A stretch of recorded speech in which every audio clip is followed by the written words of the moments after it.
Sir, after po nung extension niya, pwede na siyang umupo as Bucor Chief? Yeah, what I said, I will extend his tour of duty to something like 2 to 3 months.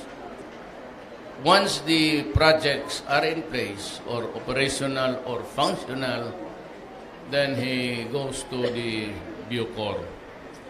Bucor, mas malawak rin yan kasi marami tayong problema sa mga penal colonies and older places of the, not really detention, but prisoners convicted by final judgments of serving sentence. Sir, last question on my part. May napili na po ba kayong kapalit ni General De La Rosa? Wala pa. I leave it to the... I usually do not interfere. I don't know if they have the sort of an entity within the PNP na tasked with reviewing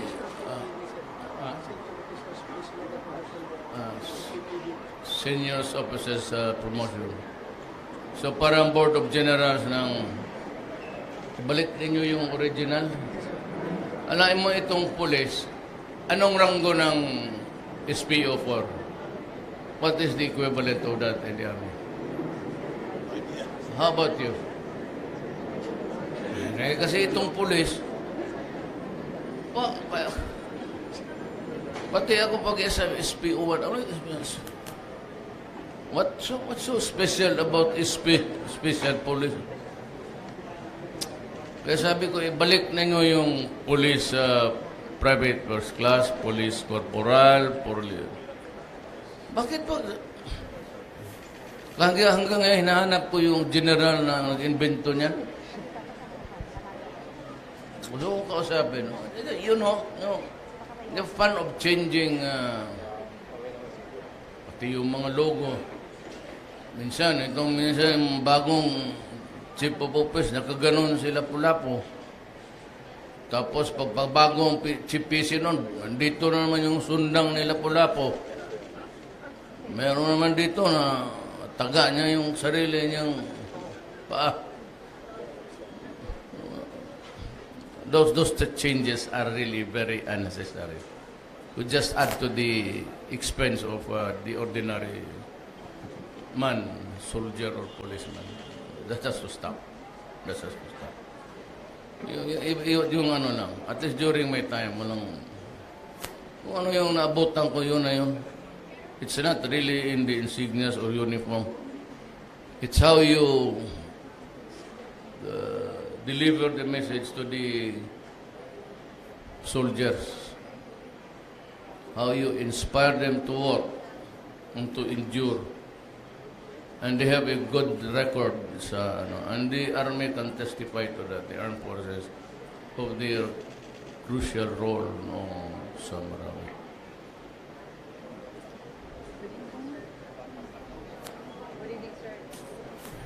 Mukhang lusot na yung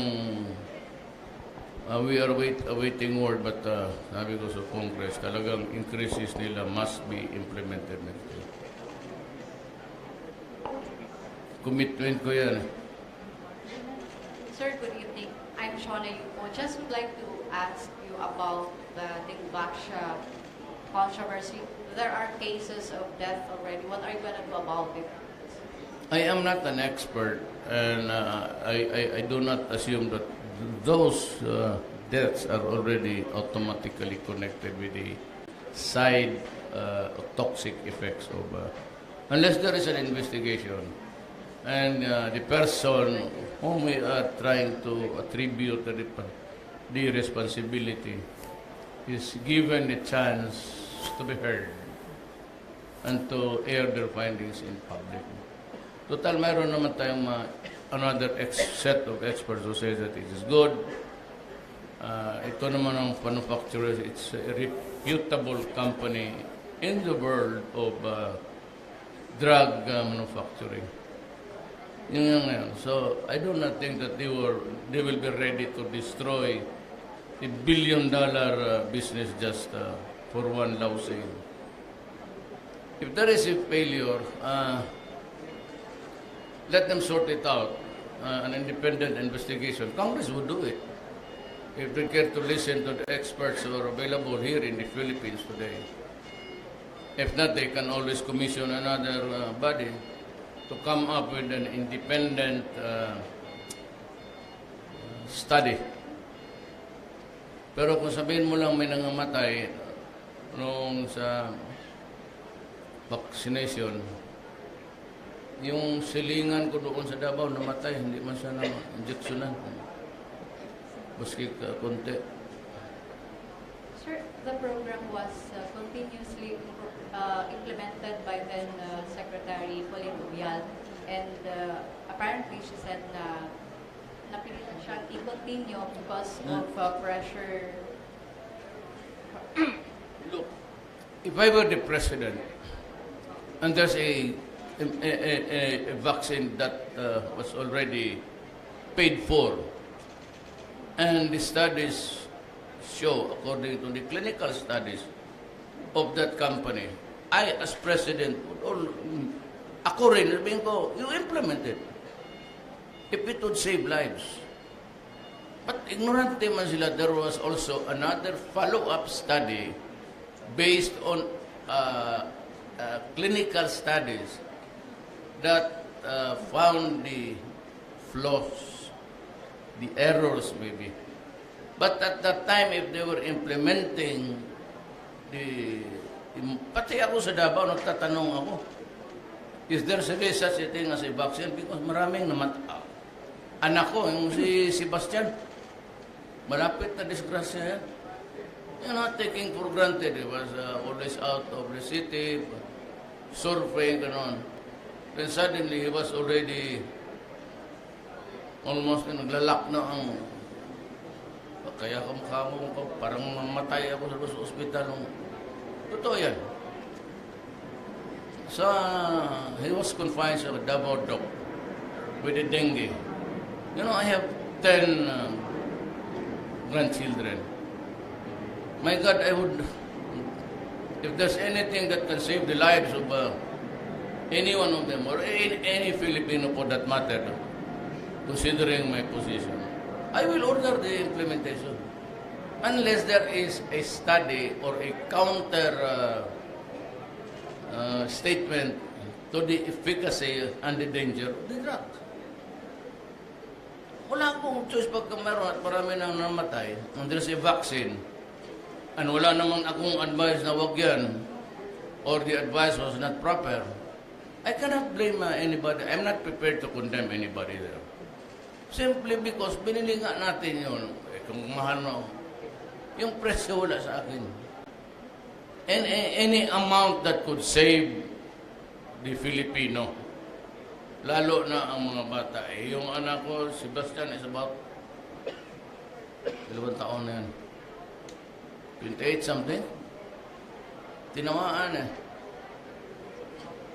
Ako, kung matamaan ako, okay na sana. It is really something which is preventive.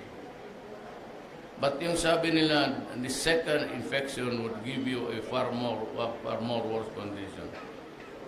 Wala pa naman talagang akong sabi, maski sa amin, sa Davao, wala pa naman ang barangay captain, sir, maraming patay doon after the bomb. Not as yet. So, I'm not prepared to pass judgment. I can only inquire and hope that everything will give us the truth. Because anything here in this planet requires truth. The first instance na sabihin mo na ang totoo para wala ka ng problema. Hi, And sir. even Garin, I'm not, sinabi, kaya natin binili yun because they believe, alam mo mga ano dyan, it's good faith.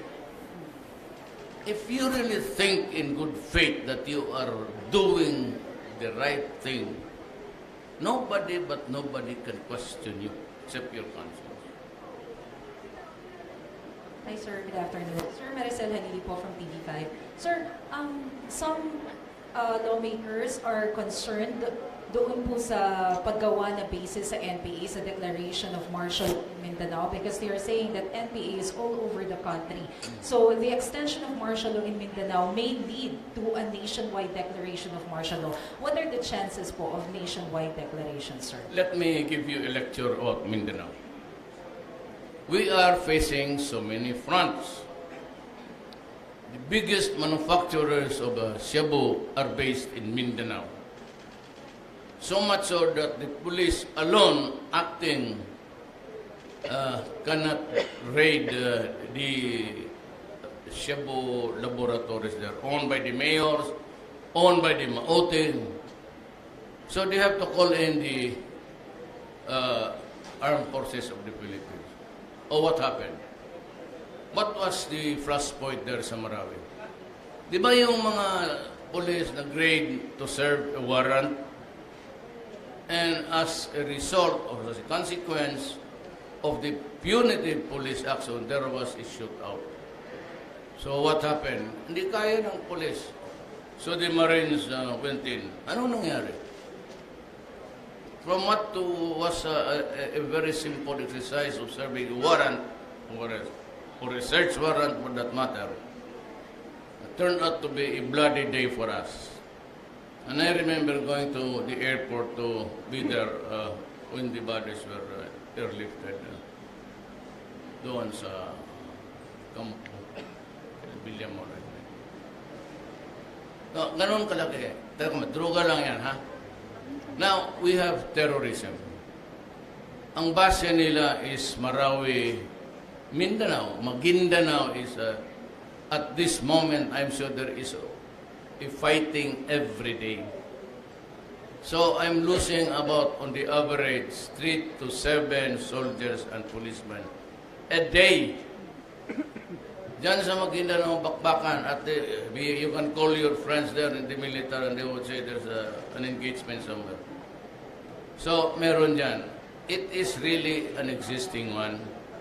It is violence being spearheaded by the NPAs and itong mga quest for independence.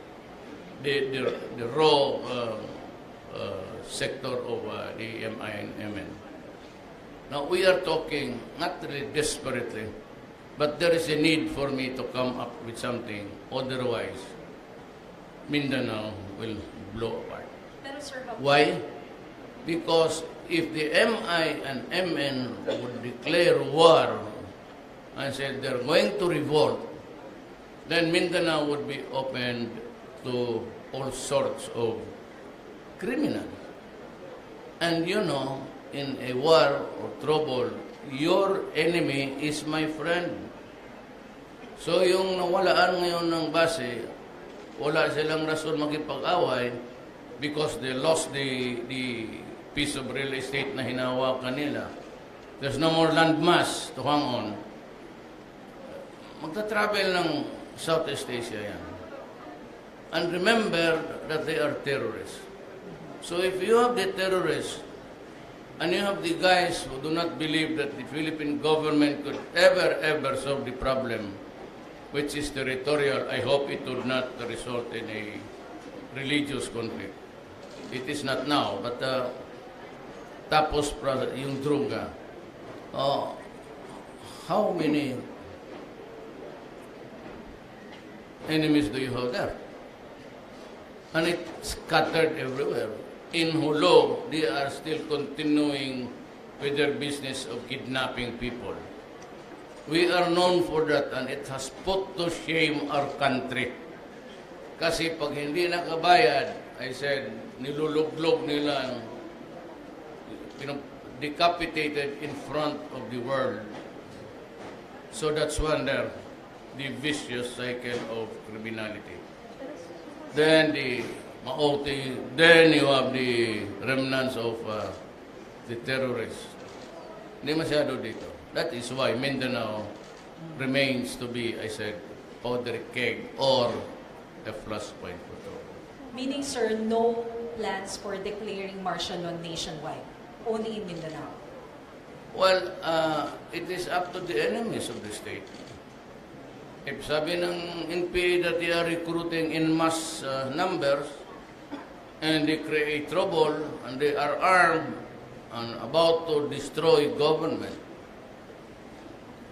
ang gobyerno will not wait until the dying days of its existence.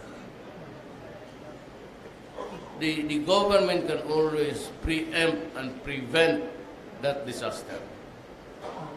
To what extent, what level of atrocities or attacks, it is not for me to say that. It is for the armed forces and the police. Sir, last na lang po. Some critics are saying that yung declaration po, extension ng martial law is unconstitutional because there is no actual rebellion in Mindanao. Maybe have your thoughts, sir. Bilangin mo nga kung ilan yung namatay doon. Wag na yung bilangin mo kung ilang namatay yung araw na ito. All over Mindanao. Ambos ang pulis ko araw-araw, ambos ang sundalo ko. There is actually rebellion in Mindanao. It is, when I say it's going, ongoing, the fighting is going on. That is what is meant by ongoing. It is happening. Ano ba naman ang klaseng interpretation ng ongoing? There is actually, I said of late, kasi with impunity na itong mga komunista, patayin yung mga inosente, yung ayaw ng mga, yung lumad, ayaw sumunod doon sa lumad na recruit nila, pinapatay. And 2/3 of the lumads constitute the membership of the NPA, the armed force of the Communist Party. I will not wait until they are about to slit our throat. Good evening, sir. Baski nagsasharpin ka na lang, tapos sabihin sa'yo, ito ha, ano ba yung haek? Tagalog, yun. Hinasa ako ito para sa liig mo. Bakit mo pahintayin yan? The existence of our democracy is not it's not the comments of the opposition or of those who are against me politically. Unfortunately, kasali nag-merge. I will not wait for that day on its 25th hour for the